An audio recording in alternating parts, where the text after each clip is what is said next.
भूतिया हवेली में पहला कदम जैसे ही उन्होंने भारी लकड़ी के दरवाजे को धक्का दिया, वह चरमराते हुए खुल गया। अंदर घुप अंधेरा था और दीवारों पर मकड़ी के जाले झूल रहे थे। हवा में एक अजीब सी गंध थी, मानो कुछ सड़ रहा हो।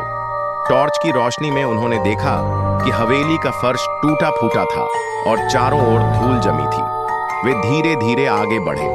अचानक उन्हें लगा कि कोई परछाई उनके पीछे से गुजरी। तीनों ने तुरंत मुड़कर देखा, लेकिन वहां कुछ नहीं था। विक्रम ने हंसते हुए कहा, यह सब हमारा भ्रम है, डरने की कोई जरूरत नहीं। लेकिन तभी एक जोरदार धमाका हुआ और हवेली का मुख्य दरवाजा अपने आप बंद हो गया। रहस्यमयी परछाइयां। अजय ने दरवाजा खोलने की कोशिश की, लेकिन वह टस से मस नहीं हुआ। तभी हवेली के अंदर से किसी के फुसफुसाने की आवाज आई। तीनों ने टॉर्च की रोशनी घुमाई तो देखा कि एक लंबी काली परछाई उनके सामने खड़ी थी। वह परछाई धीरे धीरे उनकी ओर बढ़ रही थी। डर के मारे तीनों के पैरों तले जमीन खिसक गई। रोहित ने हिम्मत जुटाकर पूछा, कौन हो तुम? तभी परछाई हवा में गायब हो गई, लेकिन उसके साथ ही हवेली की सभी खिड़कियां जोर जोर से खुद ही खुलने बंद होने लगी। हवा में चीखों की गूंज सुनाई देने लगी।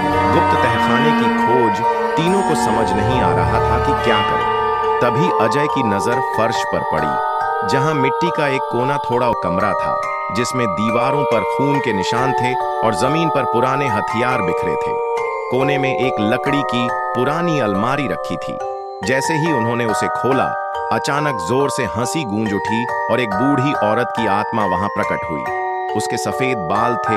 हवेली की दीवारें हिलने लगीं और अचानक एक जोरदार रोशनी चमकी।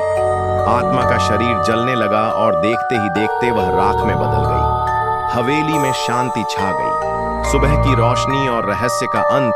जब तीनों दोस्त बाहर निकले तो देखा कि हवेली अब पुरानी और डरावनी नहीं लग रही थी।